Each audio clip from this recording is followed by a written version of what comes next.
FBI, DOJ, HHS, you name it, all the alphabet soup. Now, and if we could broaden this out, and you end with an allusion at least to George Washington's farewell address.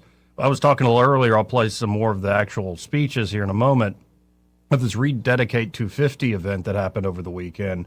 And it is heartening. It really gives me a lot of hope to see people getting back to our roots. But when you look at the founding generation in particular, their understanding of liberty, yes, had some Enlightenment roots, but there was a lot of, I think Bishop Barron talked about this, there was a clearly Christian understanding, and especially George Washington, his liberty is obedience to God. And you got to wonder, like, when you see, okay, this is what the last administration did across government to folks who are, I think, true believing Christians, you got to wonder how long our form of government will last. Yeah, totally. And I will say one thing about the founding and the Enlightenment, which is that I don't think the Enlightenment is necessarily mutually exclusive with religious faith. If anything, I think over time, Enlightenment approaches to knowledge have actually sharpened our understanding of faith and improved our understanding of faith. But yes, you're 100% right. You know, the founders were mostly religious people at church going. Absolutely. And they were incredibly knowledgeable about biblical texts. And yes, they were influenced by a wide variety of Roman government, Shakespeare, Montesquieu.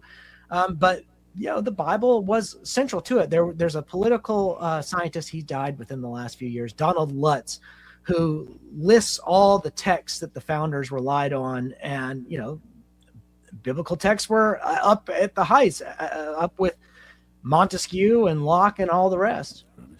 Yeah, and it's interesting too. You see the form of government we've come up with. It very much has the insights that go across the centuries of great Christian theologians. So I think you're right. Your point about the Enlightenment sharpening reason to understand faith even more and how to instill it. And it's I think beautiful to see more and more folks, at least publicly, saying that this is the foundation of our nation. But it does seem like on the negative side of this, there is a whole group of folks, SPLC, you know, and others, just use the SPLC as a proxy, folks, for what I'm saying, who want to essentially define this sort of conversation we're even having right now is, well, if you're not part of a hate group, you're a hate group adjacent, at least.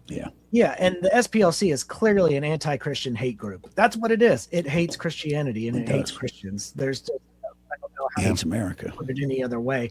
The other thing is this report is about anti-Christian bias, but it really should impact everybody who's a person of faith, no matter what your faith is, because it's an issue of state overreach, government overreach. The state should protect faith and not pressure it, not coerce it. And, you know, this is why we have a First Amendment. I mean, when the government becomes a referee of faith, we've got a really big problem. And we don't need government policing belief and trying to shape belief. And we live in a society where we can go to church every Sunday without fear of persecution or prosecution. And that is tremendous. That is amazing. That was not the case for most times and places in the 14th history. So I think that's amazing, with the exception outside your tribal group or whatever it was. You know, you had your kin, clan, whatever you call it, and you practice whatever your faith was, but it was basically exclusive of any other faith. We didn't have a lot of religious tolerance, and we have a tremendous amount of religious tolerance in our country, which enables people who do practice their faith to do it in a way that is far more flourishing than it would be if it were, let's say, centrally imposed by the government.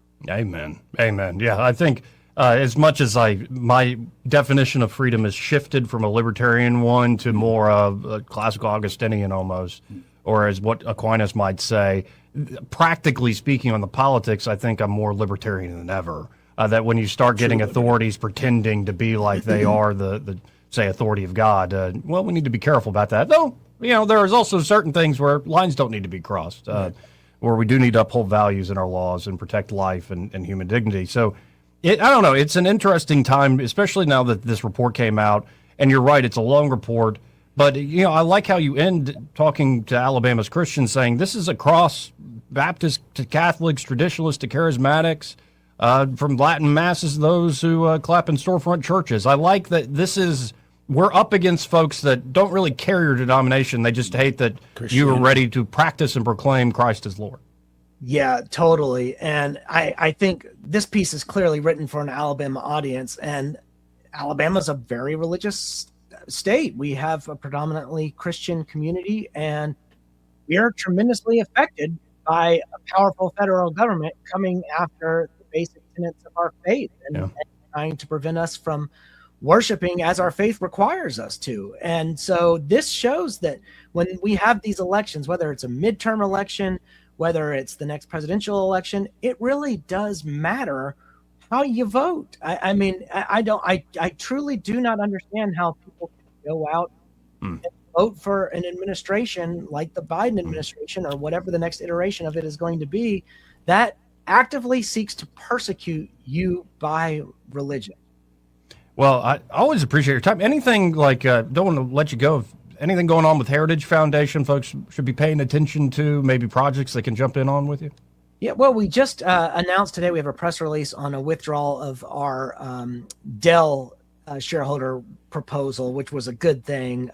Dell was a federal contractor that was doing DEI work. We engaged them on the issue, and it was a bit of a back and forth with them, but generally a positive engagement. And so we were happy to announce today that that engagement has concluded. We've withdrawn our proposal. Dell has satisfied our concerns, and we think this is great. We think this is good for Dell. This is good for all Dell customers. This is good for the United States, and so far as Dell is a federal contractor, so great. No more DEI at Dell.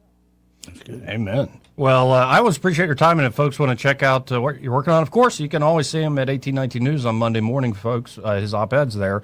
But AlanMendenhall.com? Yeah, AlanMendenhall.com. Well, thank you, Alan, and good to see you, sir. Thanks, buddy. Good to see y'all.